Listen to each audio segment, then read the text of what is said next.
All right. Well, good evening, graduate UNSY students. First, just for everyone's awareness, we are recording this session.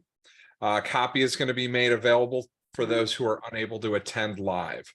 Next, for the format of tonight's meeting, I'm going to start by introducing our guest, who will discuss her connection to Uncrewed Aircraft System and advanced air mobility technologies. After, I'm going to lead a series of introductory questions, and then we'll open it up to a class-wide Q&A. I do ask that you all mute your mics and save any questions until the end. You'll then use the hand raise icon to indicate when you do have a question, and I'll call on each of you in order. If you have any mic issues or any audio issues, you can also go to the chat when we get to that segment of the session. So with that, I am just absolutely thrilled to welcome you to the 25th session of the UNSY Guest Speaker Series. This is the first of 3 for this term. I'm Dr. Brent Terwilliger, the program coordinator for the Master of Science in Unmanned Systems degree. Tonight, we are joined by our guest subject matter expert, Heather Crouse. Heather is the director in the U.S. Government Accountability Office's Physical Infrastructure team. She's one of GAO's experts on civil aviation issues, including aviation safety and airline consumer protection.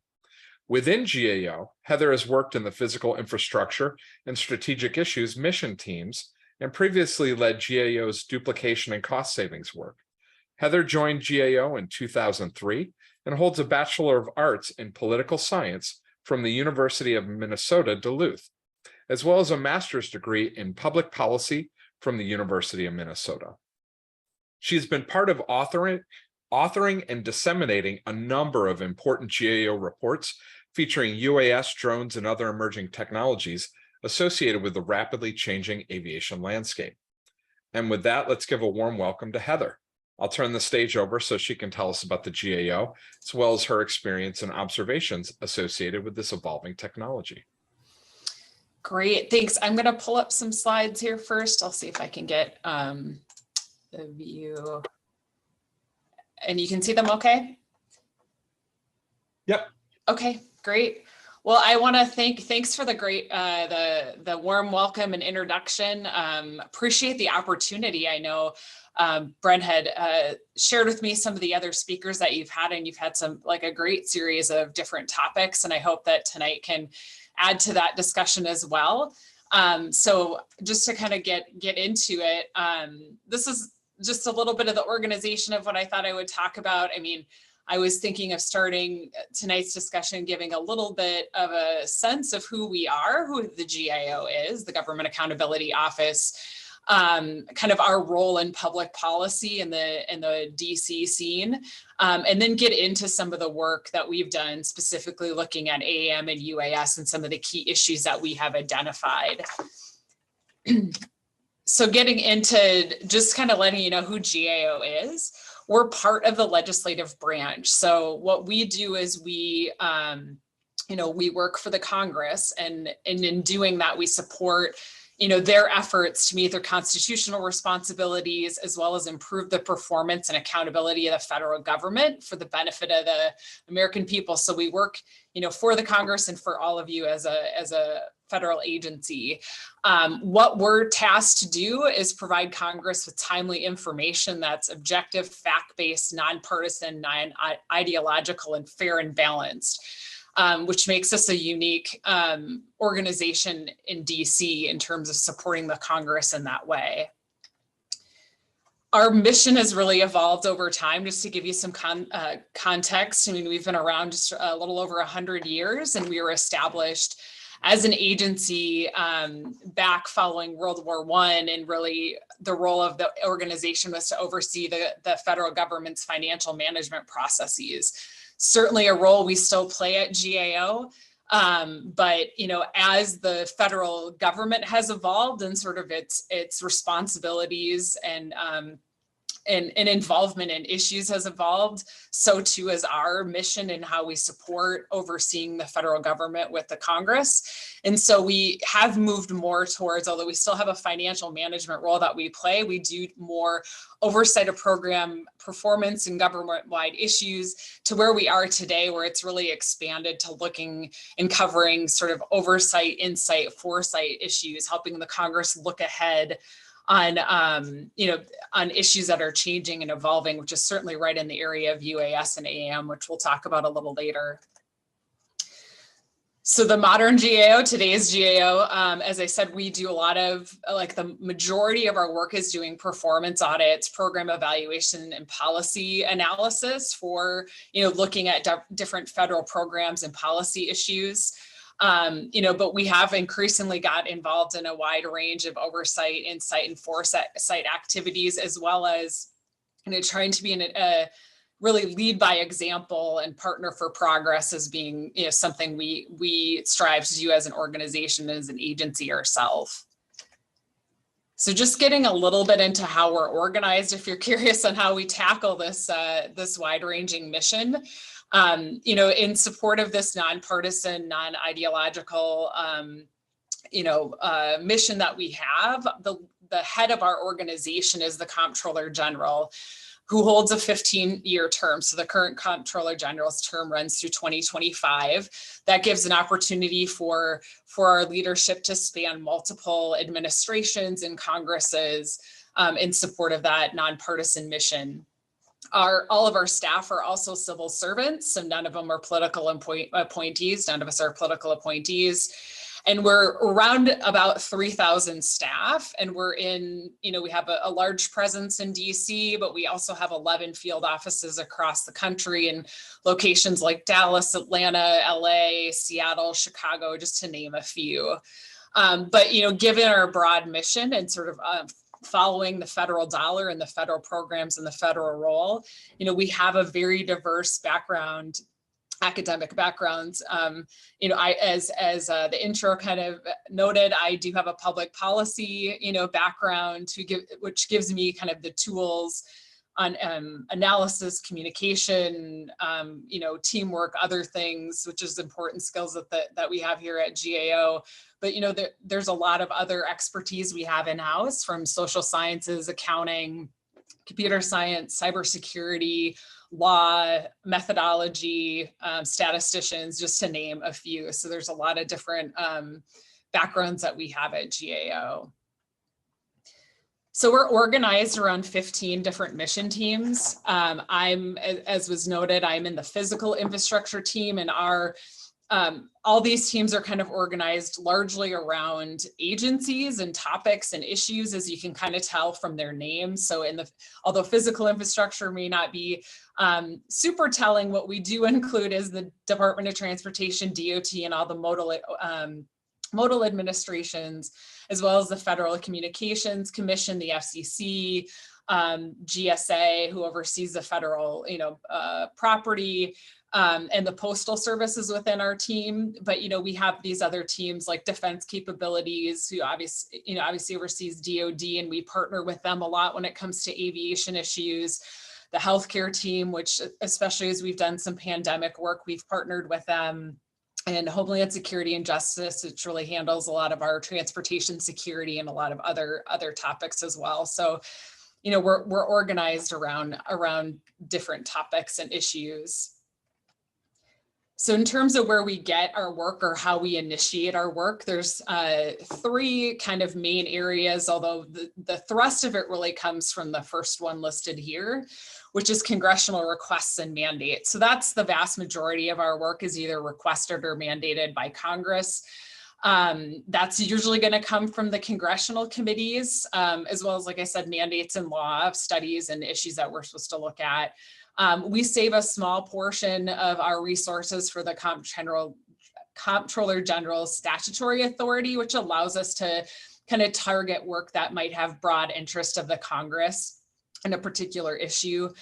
And all of this is really informed by a strategic planning process that we have, an ongoing dialogue that we have with the Congress, and in particular the congressional committees, and understanding their priorities interests in the upcoming year. It's kind of a lot of text here to take in, but this is just to give you a sense, again, as I've said, you know, we're supporting kind of following the federal dollar, the federal role. And so that oversight plays itself out in a number of ways. So we are auditing federal agencies to determine whether funds are spent efficiently and effectively, you know, reporting on how well government programs and policies are meeting their objectives that have been defined in law, you know, performing policy analysis as the Congress is considering different options on topics. We also do some investigations of, you know, fraud, waste, and abuse, legal decisions that we play a role in, as well as advising the Congress and heads of agencies on just how to make government more efficient, effective, ethical, equitable, and responsive. So a lot of different ways that we support congressional oversight. Just want to flag a couple of the key initiatives. Again, I know we're going to get more into the aviation issues here momentarily, but just to give you a sense of some of the role that we play, we have a high risk list that has been around since 1990, and it currently has 36 areas that we have identified for the Congress, and it's something we update every 2 years at the start of a new Congress. So we're going to see a new list come out here in the next couple of weeks. But really that's where, you know, we're identifying areas for the Congress that are susceptible to fraud, waste, and abuse or mismanagement, or really need a broad-based transformation to achieve, you know, greater efficiency and effectiveness. So that's something that's, you know, that the Congress really looks to from us in terms of highlighting key issues for them. You know, we look at the fiscal outlook and the debt. Certainly the federal government, you know, faces really rapid and unsustainable growth in debt. And so that work is to try to highlight, you know, where we're at in terms of the revenue versus spending for the federal government. So that provides some information for the Congress. Another area that might be of interest is the technology assessment. So this is something that we, you know, I've started to do more recently, which is to provide really a thorough and balanced analysis of critical technological innovations that affect society, government, or the economy. So really, it's a real short product, but it gives a sense of the consequences that each, you know, technology will have on federal agencies and in society. So some examples of ones that we have done is looking at the use of water and hydraulic fracking, or new generation of nuclear power plants, just to give you a sense. But these are things that, you know, we're routinely doing, some of them on a schedule and some of them in other ways. So just kind of giving a little bit of a sense of like, you know, we are looking to hold agencies accountable, so we have to hold ourselves accountable as well. And there's, we have goals and measures that we look to get in terms of results from our work. And so this is just to give you a sense of the contribution that GAO as an agency has made in the past fiscal year. And so, you know, we've identified financial benefits. So our work leads to recommendations to agencies and sometimes even the Congress on ways to make government more effective and efficient. And so that can lead, when they get implemented, to financial benefits to the federal agency. So last year we had $55 billion in financial benefits, which is a $74 return on investment in GAO. We see agencies responding to our recommendations at a very high rate. And so we're monitoring, you know, we issue reports and make recommendations, and we're continually following up to see where agencies are at in terms of implementation. And we do see a high implementation rate of our recommendations. You know, we issue like I said, the stats are here, a number of products. I myself, as a senior executive at GAO, can also be called on to testify before Congress. And so me and my colleagues collectively contributed to 72 testimonies last year, and certainly had opportunities to testify before Congress on a number of issues related to aviation that I'm happy to highlight later. And then again, our recommendations, most of the reports we are putting out have recommendations. So around 2/3 of them have recommendations for agencies. And then just to give you a very quick snapshot of the process, we're, you know, again, doing program evaluations and audits. This just gives you sense of how we do things from the time we accept the work when the Congress is making a request for us to look at particular issues, to designing that job and coming up with an approach to looking at those issues and answering the questions that are being asked by the Congress, collecting evidence, assessing the evidence, and then starting to put that together into report in different types of kind of written products that you can find on our website, gao.gov.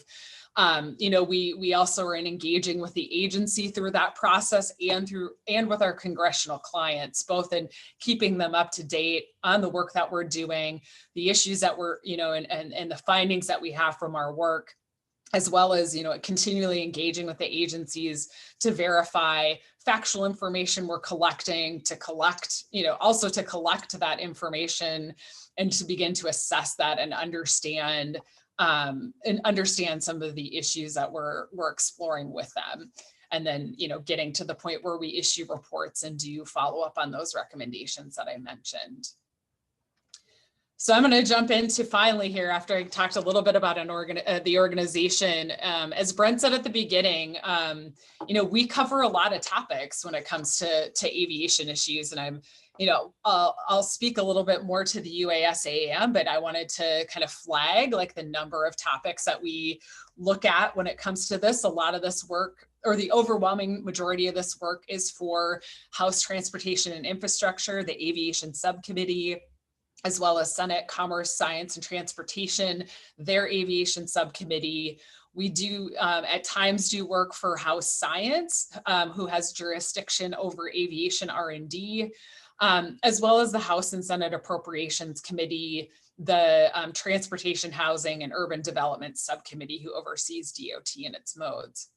So that's kind of where these jobs are being generated, is from them and from laws. So we have FAA reauthorization, which I don't know how much you've kind of gotten into it in this particular course or in your studies. It's a big year for FAA reauthorization with the authorization. So the kind of policy framework that the Congress identifies for FAA, that expires at the end of this fiscal year, so at the end of September. And so they're very active right now in starting to think about, engage with industry and understand some of the key issues where they might want to change policy for, FAA or some of the issues around aviation. And so a lot of our work starts to inform that. So that's where, you see all these different topics. We've issued a number of reports on these topics, which you can find on our website. When you search, FAA or aviation, a lot of this will all come up there. And so they're looking to us, they're looking to our recommendations, they're looking to some of the issues that we find in terms of what stakeholder perspectives are, and offering kind of that fair balance perspective from a range of stakeholders in our work. So, but UASAM is a really big topic for FAA reauthorization this year, and mainly because there's just such a great potential, as I understand you all are getting into this with your work. In this course is understanding different use cases and opportunities, like the benefits and opportunities. I doubt any of this is new to you all in terms of the types of ways that drone use and benefits that folks are testing, folks are excited about.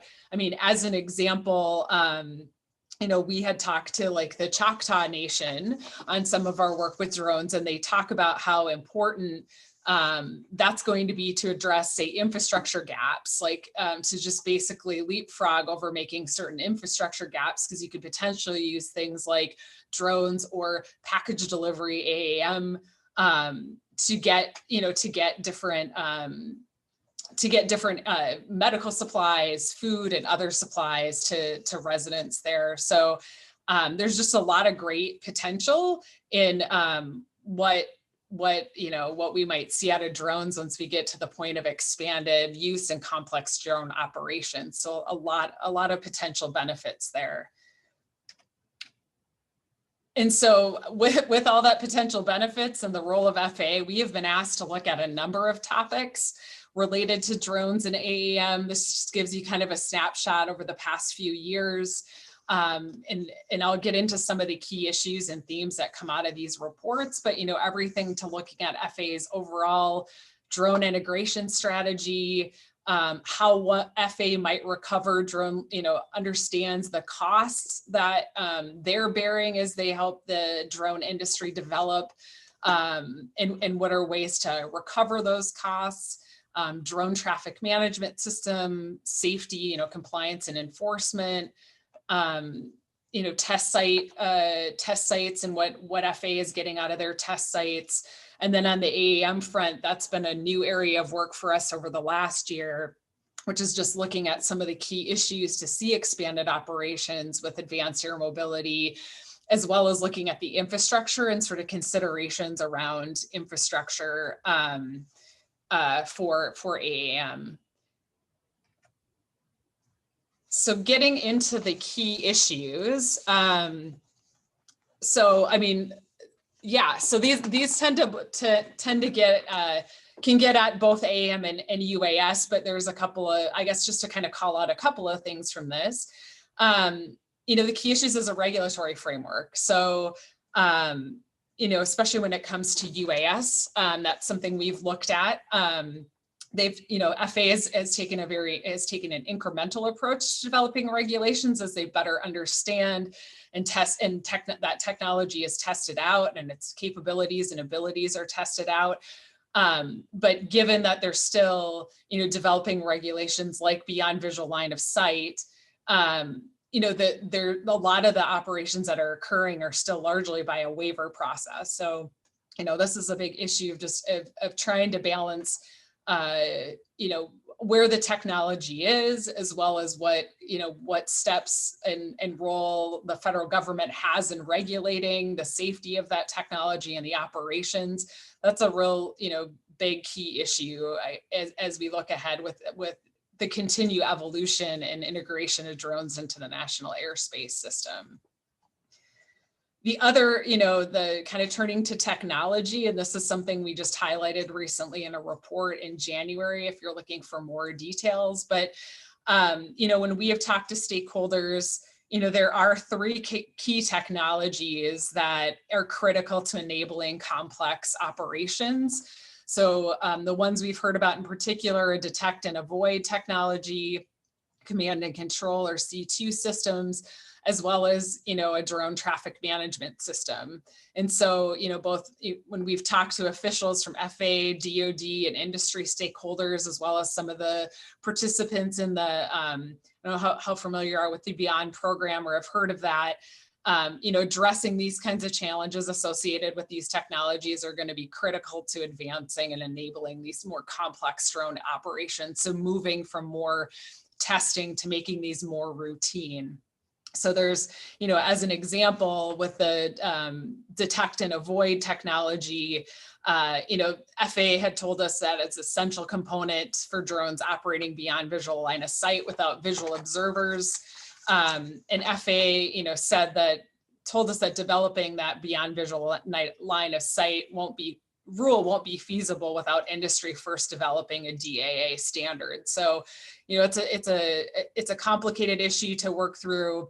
FAA also had shared that industry needs to mature those technologies, and that the industry as a whole, hasn't been able to develop the DAA technologies that meet the size, weight, and power requirements for drones. So it just gives you, another or an example of kind of the working through the evolution of the technology, as well as what's needed to kind of get us to more complex and routine drone operations.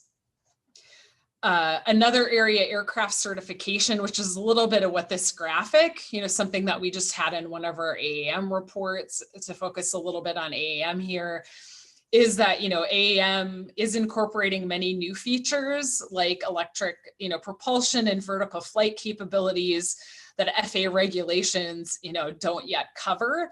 And as we were trying to illustrate with this graphic, eVTOLs are a little, have a little bit of a helicopter sort of capabilities and some of the fixed wing capabilities, but really have some of their own unique features that make which creates a system where FAA is going to figure out how to certify these vehicles. So although many of the new designs, the eVTOL designs, have characteristics of both to meet the definition of power lift, FAA hasn't created a new category for safety review purposes, like a new aircraft category. Instead, what they're planning to do is use a special class aircraft, or treat them or prove them as a special class aircraft.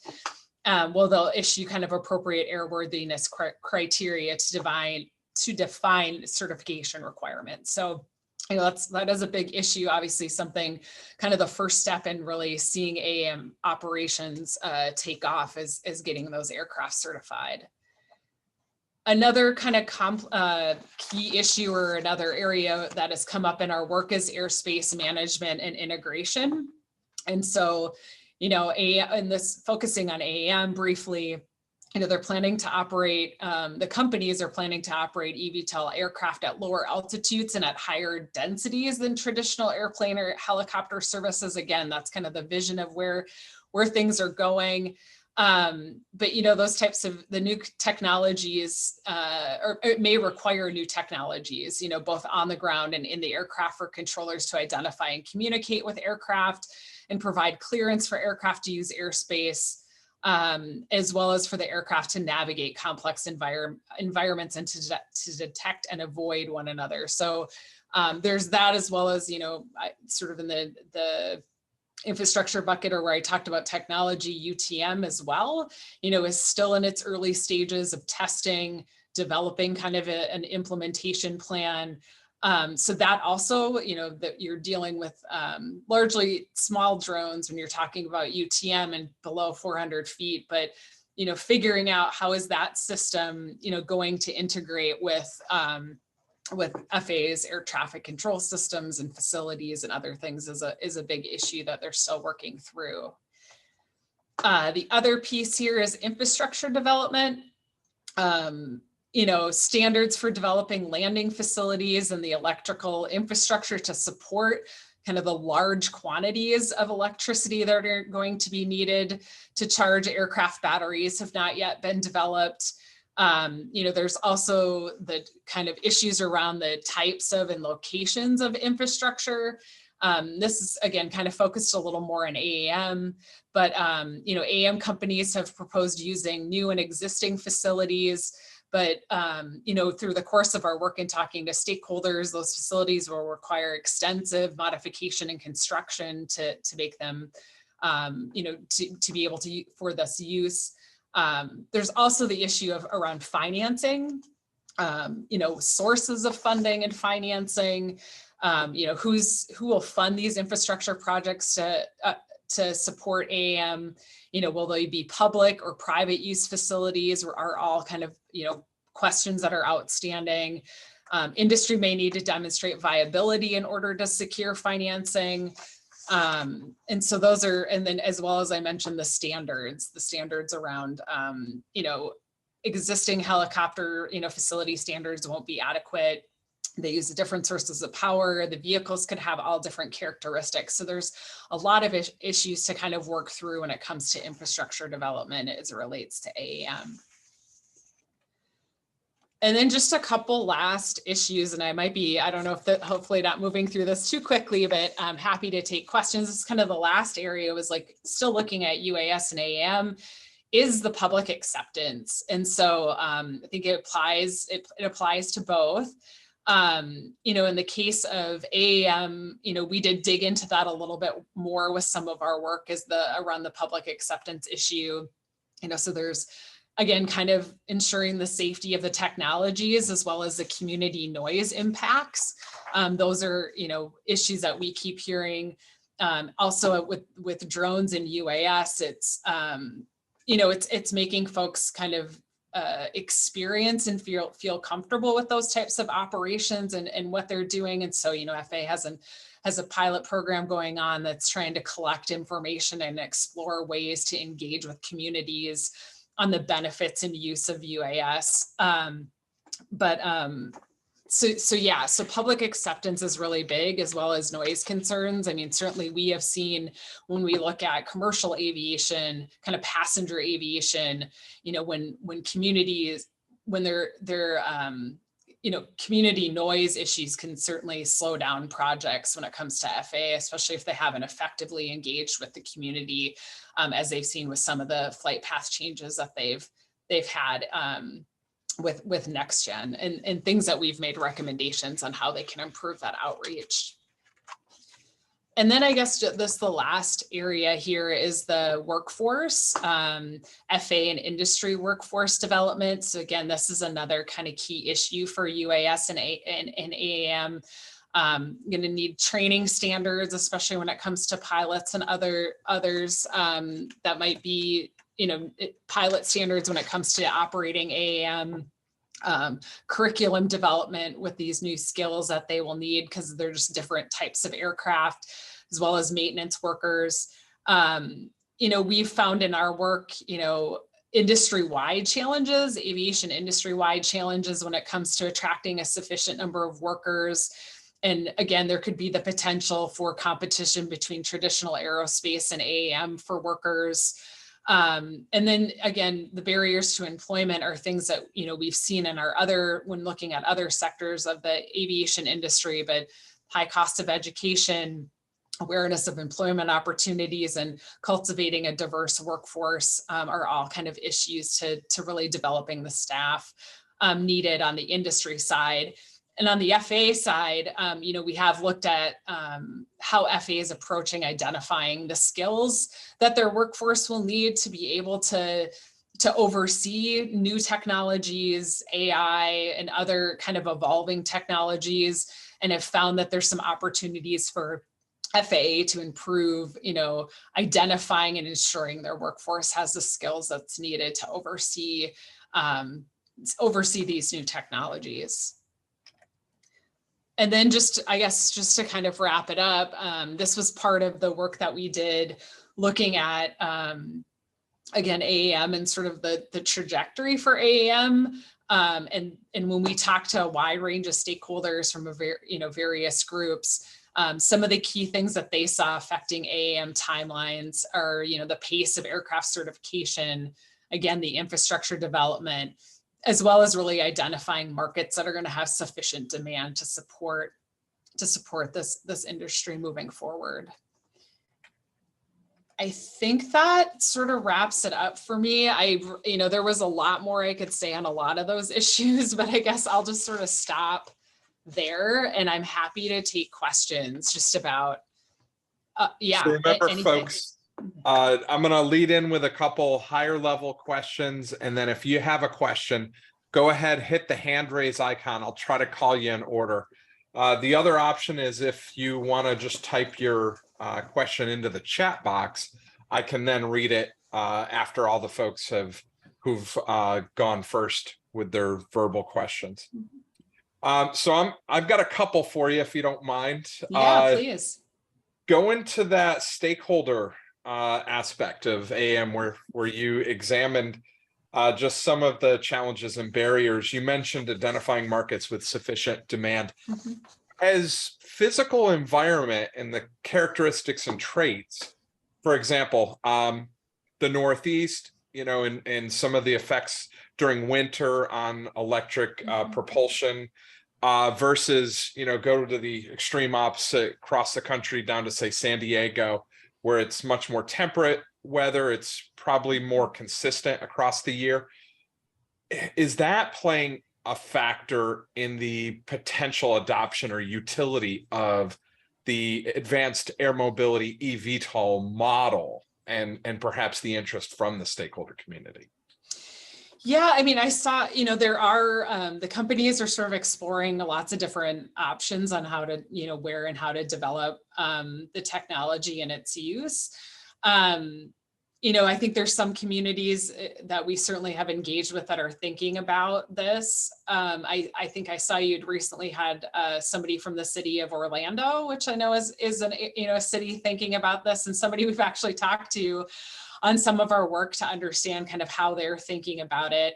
LA is another one that comes to mind. I mean, certainly there's research that, needs to continue to occur to understand kind of where and in what circumstances these aircraft can, safely operate. But yeah, I mean, we've been trying to reach out to the range of folks that are considering it at the state and local level. We actually have a review that's ongoing right now that was a mandate to us in the Advanced Air Mobility Leadership and Coordination Act. I'm not sure if anyone saw that passed towards the end of last year, but in that, that bill was setting up like a federal agency coordination group. But then part of that was mandating us to look at federal, state, local, tribal authorities.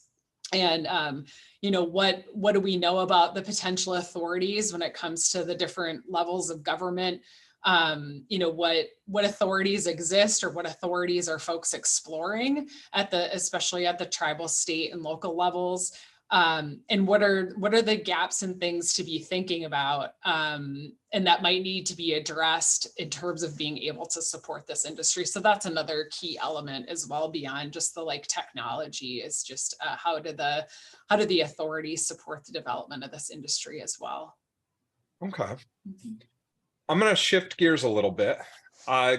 Given the importance of accurate and current info in what you all do, what tools or resources do you use to stay up to date in this space? What are some of the challenges you find of sifting through all the available material that's out there? Yeah, that's a good question. I mean, it's, we are able to stay up to date through the ongoing reviews we have. So I would say with the drones and AAM, we tend to have some type of review ongoing. So that's a way for us to stay connected to the issue. There's a lot of resources, like in terms of news and other ways that we kind of stay up to date of what's going on in the industry, feeds that we get on a daily basis, that I get on a daily basis, to kind of see what's going on. So things like, the AUVSI has a news feed that they send out once a week. There's different transportation blogs and things like that. But I also think it's through our reviews, we're talking to industry. I would say every one of these reviews has some kind of industry component and academic researcher component. We've certainly talked to some researchers at Embry-Riddle as we've, gotten into some of these reviews to understand the research that's being done in all different parts of the country and on all different types of issues. So using those kinds of conversations also helps us stay abreast of emerging issues. Excellent.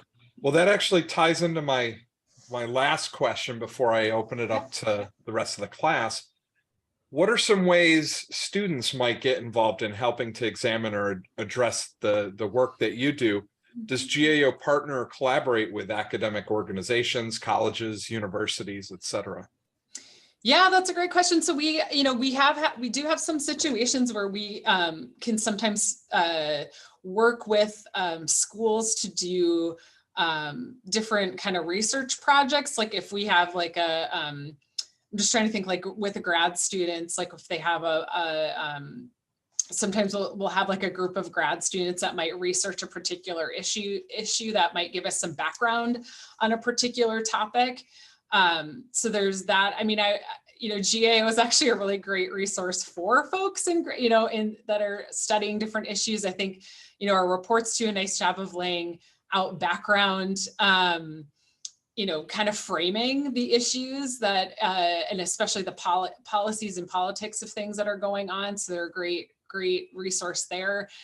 We have internships. As I was saying, there's kind of a wide range of folks that come to GAO, and I think we continue to see an expansion of interest and skills coming to GAO. So there is an internship program that we have where we're bringing in people usually in the spring, summer, and winter.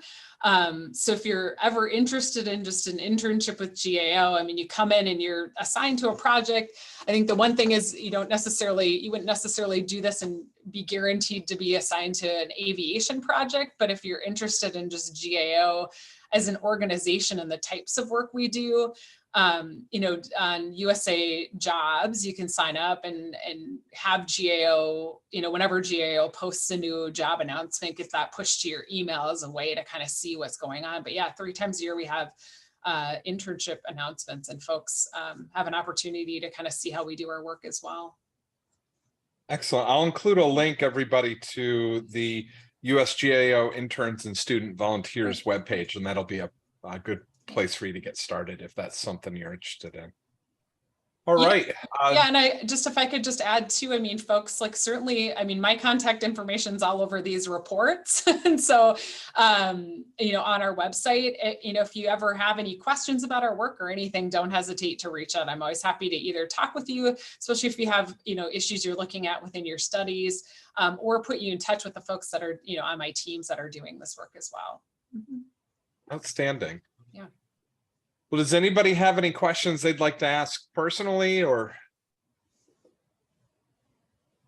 So we got a couple in the chat, but if anybody had any that they wanted to expressly ask.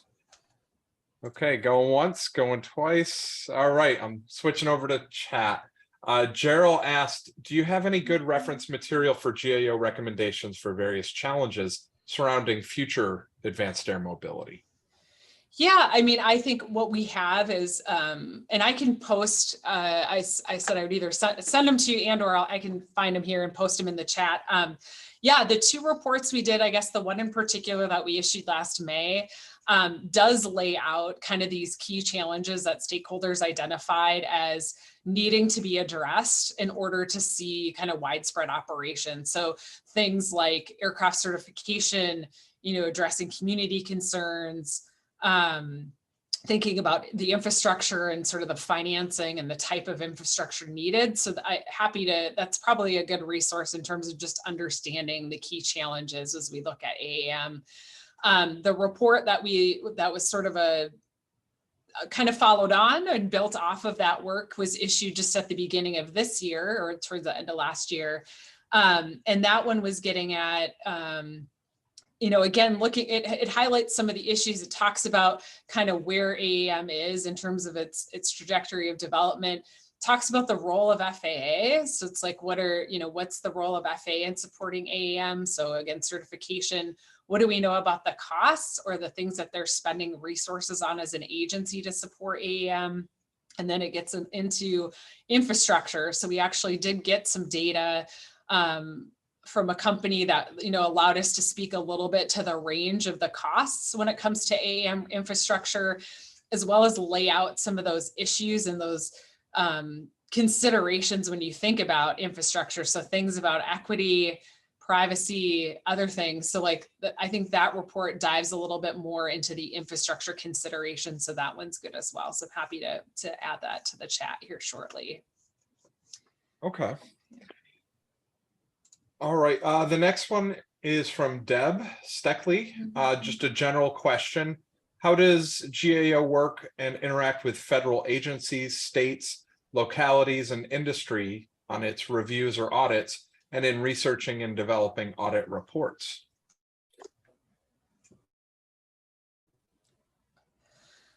So let's see. So starting with maybe federal agencies, and then I'll get into some of the other areas, but you know, in terms of the role we have, it is looking at kind of the federal role and federal agencies' role in supporting a particular topic. And so we're fairly engaged with the federal agencies when we're doing audits. So maybe just trying to ground it a little bit in an example. You know, we did a job looking at drone integration and sort of what are FAA's efforts to integrate drones into the National Airspace System. So I was looking at it at a much higher level in terms of all the activities they have going on, from rulemaking to R&D to you know, some of these pilot programs that they have. Like, what are all the activities that they're carrying out, and how are they thinking about how that comes together in terms of getting to the goal of safely integrating drones into the National Airspace System. And so as part of that, when it comes to the federal agency, the FAA and DOT, we're touching base with them throughout the audit. And so that's by design, that's kind of designed into our process of what we do.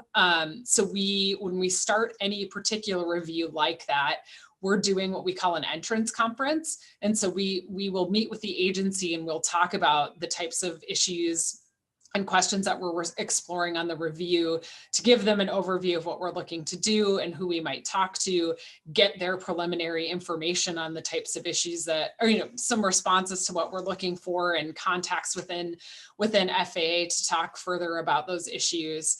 And then we're kind of conducting